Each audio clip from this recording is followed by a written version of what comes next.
Chapter 19, Cleansing Tears. John 15:13. Greater love had no man than this, that a man lay down his life for his friends. I shed so many tears throughout this ordeal. My tears represented a cleansing of my life, spirit, and soul. After the tears come the joy. For every tear that I shed, God backed it up with a blessing. It does not get any better than the gift of life. No amount of thank you, money, etc. could I give for what my donor did for me. I will forever be grateful to her. There is something deep down in your soul to do what she did. I do not take this gift lightly. I promise the Lord to tell the world He lives and that He is God, performing miracles in our lives. Who could be a better witness than myself? A few miracles came to my mind in Scripture as Jesus healed. John 2:1 and 11, changing water into wine at Cana. John 4:46-57, healing the royal official's son in Capernaum. John 5:1 and 15, healing the paralytic at Bethesda. John 6:5 and 14, feeding the 5,000. John 16:24, Jesus walking on water. The list goes on. The one I remember the most is on November 28, 2017. God healed me from a condition that plagued my body for 4.5 years. I am a living witness. Yes, miracles were happening then. They are still going on now. The Bible is still being written. The difference is we are a part of the book now. My donor was released from the hospital a couple days later. I was there a little longer than 5 days to be exact. They wanted to make sure everything was going according to plan. On day 5, the doctors released me with a good report. My recovery would take 4 to 6 weeks before I could consider being healed. There was only one small hiccup I encountered once the tube was attached to my body, had to remain there for a brief period of time. The doctors wanted to make sure everything was functioning well before they removed it. I understood it, but that was the one thing that would have delighted me the most, removing that tube that ravished my body for so many years.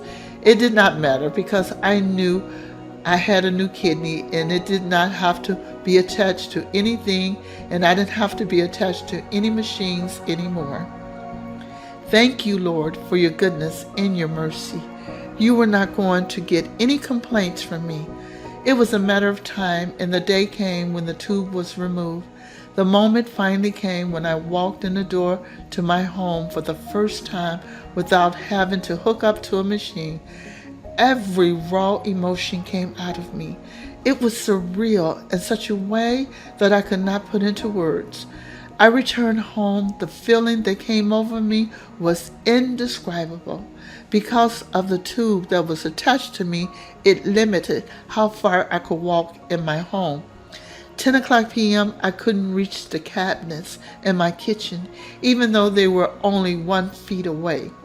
The night, about 11 o'clock p.m., I began to walk through my entire house, giving God praise and worship.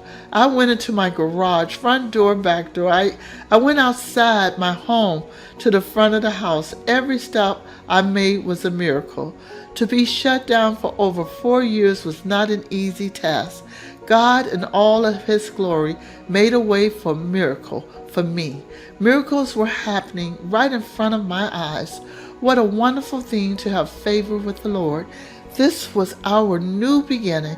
My puzzle was coming together. Pieces were falling into place. Even though I knew my puzzle was going to be forever worked on, I could almost see the missing pieces to this one, and it was complete. The stress that both my husband and I endured was gone. The relief of knowing our routine was going to be different was amazing. The day they came and picked up the machine was the best day of my life. It was the marking of my old life, and now we were moving forward. After being in pain for so long, I had to learn how to live without pain. My body had gotten used to being uncomfortable. It is hard to explain the concept of adjusting to not hurting, but it did not take me long to adjust. There was work to be done. 6 weeks had passed, and now it was time to return to church. During my recovery, the church had been incredibly supportive of us. They set up a fund to support me and my donor as we both recovered. My donor was a single parent, and we wanted to make sure all her needs were met. I gave the donations that the church gave me to her. There was nothing we would not do for her. She saved my life. What do you give someone that does that? This is a question that I may never have an answer to. She never asked for anything from me, yet she was so willing to put her life on the line. Only God will know the answer to that question. I will forever be available to her whenever she needs me. She was a part of me, and I a part of her. We have a new addition to my family, a daughter and 2 more grandchildren. The day we returned to the church, it was such a jubilee. When I walked in the doors of the church after being gone for so long, I was reminded when we first came to church how negative and reluctant I was.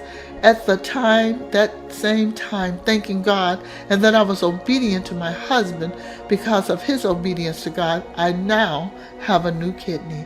The first person who greeted me was my first donor, the beautiful lady with the gray hair that I admired the first time we were there. We were welcomed into the church with hugs and joy. The warm reception that we received was phenomenal. Greetings were coming from all directions. My eyes were peeled looking for my donor, who is the face I wanted to see most of all. Finally, out of the corner of my eye, I saw her. Everyone was being so kind, but I wanted to do was just get to her and embrace the person that saved my life. We connected, and it was an indescribable moment. I fell into her arms and held her tightly as if not to never let her go. I whispered in her ear, "I love you with all my heart." Of course, many thank yous followed. The pastor was excited. This was a day of celebration.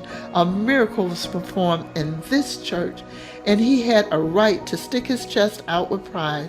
How many people can say there were 3 willing donors ready to place their health on the line for a stranger? When we went to sit down, there was a tap on my shoulder. A familiar voice behind me said, "Good morning." I turned around to see who it was speaking. It was my new sister that adopted me and my husband into their family. My third donor was sitting directly behind me. This was a feeling that I simply cannot explain. I was surrounded by every one of my donors. What a way to return home after being gone for so long. I could not have planned this moment any better. I was so happy I did not know what to do with myself. My husband did not sit in the pulpit as usual. He wanted to be close to me. My friends from Chicago were here, and the atmosphere was perfect. God was shining on us that day. This was the day that the Lord had made, and we were going to rejoice and be glad in it. The pastor allowed me to address the church. Many thanks went out, and I acknowledged all my donors. The most important thing I wanted the church to know was everything that happened was orchestrated by God. There was a reason for this happening in this church, and God was going to get the glory. I promised the Lord the world would know it. He did it, and so it began at that moment. There is no such thing as coincidence or luck. It's only God's will for your life. I just did not want it to get missed in the celebration. After service, a group of us went out to dinner to continue with the celebration of my new life. My donors were invited. 2 of them joined us. My new sister was not able to attend, but there would be many dinners with her since we were now one happy family. My pastor and his wife joined us as well. We certainly had a reason to celebrate. This was like Christmas, Easter wrapped into one. how Christ was born, died, and rose. That summed it up my life. My new life was taking on a meaning of its own. I had to now spread the good news about what God had done for me. It was like a fire burning inside of me. To get it out, I had to keep putting water on it. Putting water on it meant telling someone about the story. God's miracles needed to be exposed. I decided on how to quickly share this good news. I contacted the local television station. I called WPBF Channel 25 News and spoke with the reporter Ted White. I told him about what happened to me, and I found it to be newsworthy. I know donating kidneys to people is common, but what happened to me was not. What are the chances of three people in one place offering parts of their bodies to a stranger? This was a story that needed to be told. He agreed. We made arrangements and he agreed to come to my house and interview me. It was my moment to share with the world as promised to the Lord. He came along with his camera crew to do the interview. My donor was out of town at that time, but he was able to interview her over the telephone. What a great moment this was to be able to share what God had done. The interview was completed and aired 2 days later on Channel 25. I remember I received many phone calls from people that saw it. Some strangers recognized me when I was in the public. They would express how my story touched them. It was a blessing and a privilege to be a witness for the Lord. The important message that I wanted to convey was to consider becoming an organ donor. This would be my platform, but God is always at the forefront. There was plenty of work that needed to be done. This was only the beginning. I would then contact the National Kidney Foundation and become an advocate for them. My nephrologist was organizing a 5K kidney walk and needed someone to head it. Of course, I offered to do so. We won first place, earning a trophy as a prize for the most donations. I took the opportunity I got to spread the word. My story remained the same regarding God's miracle. Adjusting to my new life was wonderful. As time went on, my excitement was always there. Every day was a blessing for me and my husband going forward. Everyone's life remained the same, but for us, this was a new world. I would stay connected with my donor and look forward to seeing her face on Sundays. It was always an amazing feeling when I would embrace her. When our bodies connected, it felt as if we were one person. I am quite sure they may sound a little strange, but when I touched her, it reminded me of the gift that she had given me. I finally was able to travel out of town without being attached to a machine. We decided to go to California to visit with my son. The trip was prearranged early in the month. In the meantime, my donor was still going through court regarding her citizenship status. Her time was running out and she needed to get her visa to stay in the United States. Her children were born here, but she was not. I would lose my mind if she were deported. If it were within my powers, I would move heaven and earth to make sure that that didn't happen. Her court date was coming up and she asked me if I would come and support her. That went without saying. Nothing would stop me. My only concern was my son had already purchased our plane tickets and I was not sure of the date. Ironically, as God would have it, I was due to return home the day before she went to court. Her court appearance was 8 o'clock the following morning, and we returned home at 8 o'clock the night before. Only God. When we got to court that morning, I was only expected to be there for support. I did not know the details of her court status. It did not matter to us. She needed me, and we were going to be there to support her. When we got to the courthouse, my pastor as well as my first donor were there. At this point, I began to become inquisitive about what was happening. After speaking with my pastor, I understood she needed character witnesses. That certainly was not a problem for us. We were there to support her. The judge came into the room and the proceedings began. Before the judge began to speak regarding the situation in front of her, she asked all witnesses to leave the room and someone would get you when it was your time. No one asked me to leave because I was only there for support, but for some reason, I got up from my chair and exited the room along with my pastor and her daughters. My husband remained, as did my first donor. I do not know what compelled me to get up from my chair. Once you left the courtroom, you were not allowed to come back until you were called.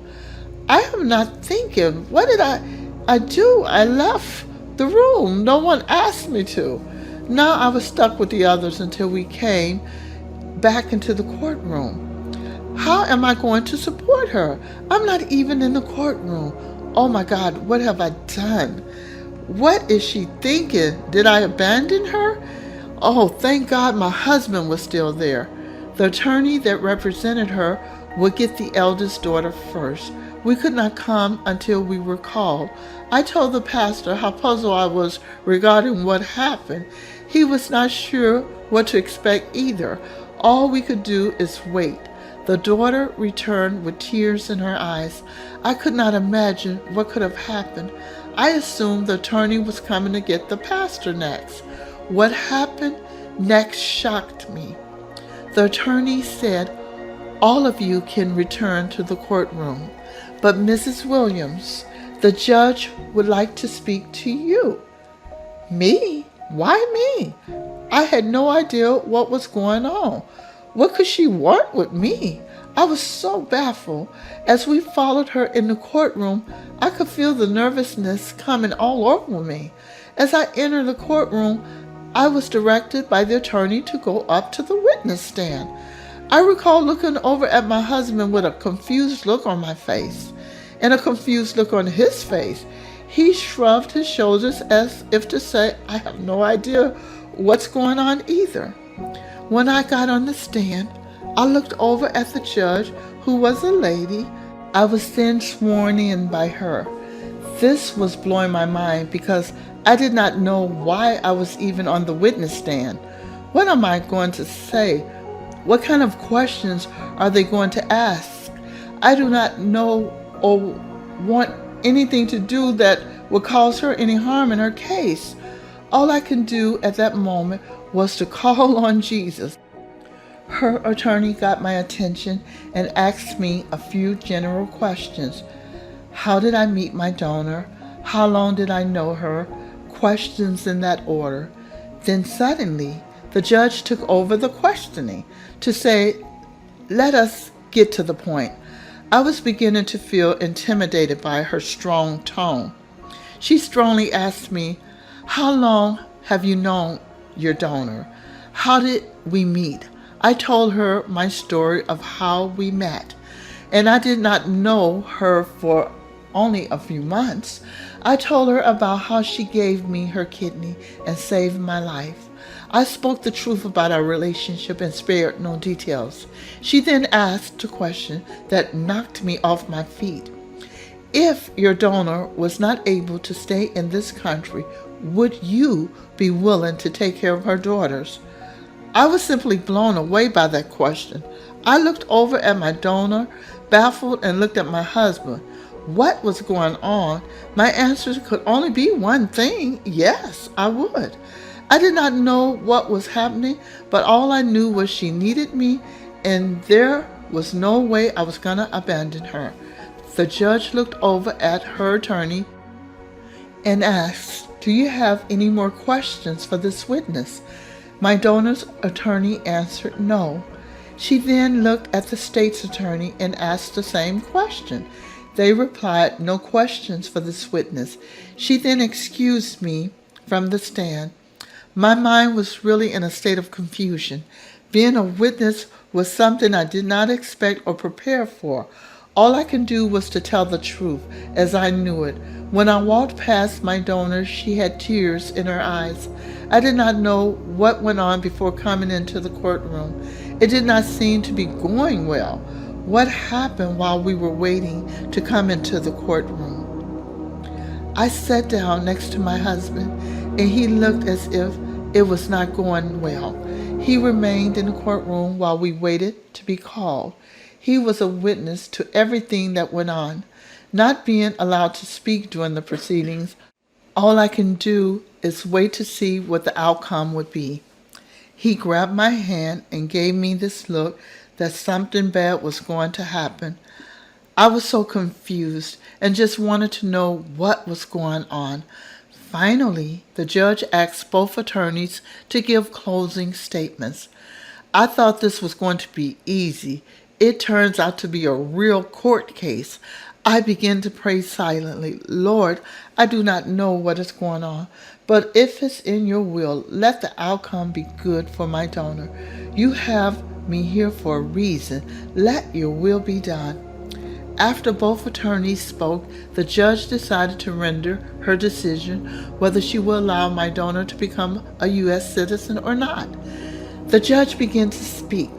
The words that she was expressing were not coming out in our favor. I did not know what happened, but she was expressing her dismay. It was not looking good at all. She must have spoke at least 5 to 10 minutes non-stop. It seemed as if it was never going to end. Before she even spoke the sentence, she said, "My decision was made already after reviewing her files." I did not know what she meant by that. Based on her reaction, it was not a good outcome. Suddenly, she looked over my direction and said, "After much consideration, I have decided to grant you citizenship because anyone that would do what you did for Mrs. Williams, someone you did not know, deserves a chance. I am granting you an opportunity."